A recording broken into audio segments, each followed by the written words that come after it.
Welcome students. विद्यार्थी मित्रांनो, तुमचं पुन्हा एकदा स्वागत आहे संस्कृत अकॅडमीमध्ये. आज आपण इंग्लिशचं शिकणार आहोत, पोएम शिकणार आहोत. 1.5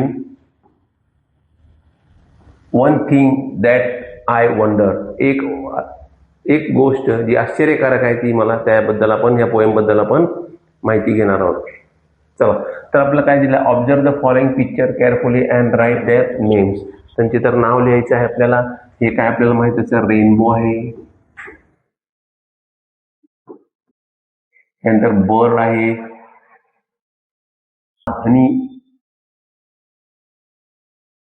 हनी बी आहे ही, आणि हे स्पायडर वेब. वेब म्हणजे जाळ मित्रांनो. तर हे स्पायडरचं जाळ आहे. तर आपल्याला काय दिलं, observe the picture carefully and write their names. तर आपण लिहिलेलं आहोत. तर खाली आता पोएमकडे आपण वळू. इथे पण एक म्हणलंय बघा, read the poem loudly with correct इंटोनेशनचा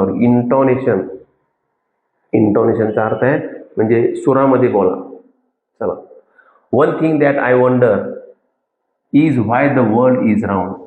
कवीला असं वाटतंय, एक आश्चर्य वाटतं तिला, तर हे जग का असं गोल आहे, पृथ्वी का गोल आहे. And why trees grow towards the sky instead of upside down. म्हणजे झाडी ही वरच्या बाजूला सूर्याच्या दिशेनं का वाढतात आहे, तर त्यांना खाली का वाढत नाही, खालच्या दिशेने का वाढत नाही.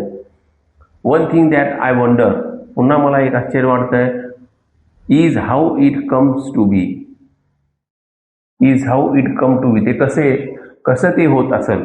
That's cat are quick to sit in laps. म्हणजे मांजर ही काय करते, मांजर जे पाळलेला असतात ते तो मालक गेला की त्याच्यावर लगेच जाऊन मांडीवर बसते. लॅप म्हणजे मांडी.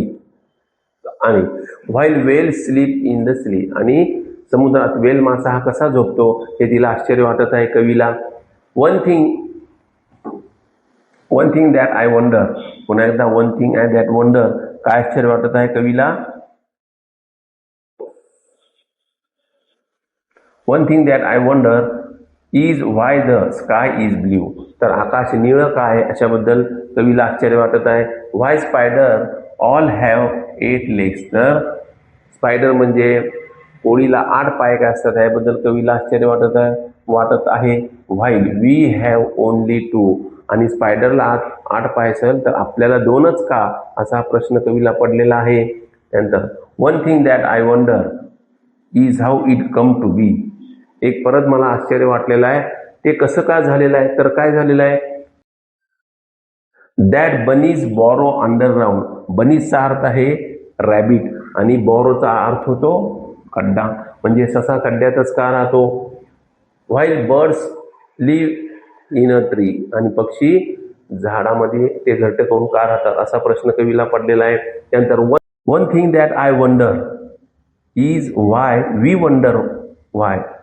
We wonder why about the wonder of the earth that feel the sea and sky. याचा अर्थ असा आहे मित्रांनो, मला एक गोष्टीचे आश्चर्य वाटत आहे, समुद्र आणि आकाश व्यापून टाकणाऱ्या पृथ्वीच्या अद्भुत गोष्टीबद्दल आपल्याला कसे वाटते याबद्दल या कवीने सांगितलेलं आहे. आणि कवी आहेत चार्ल्स घैना हे कवींचं नाव आहे. जर तुम्हाला कविता आवडली असेल तर लाईक करा, सबस्क्राईब करा, शेअर करा.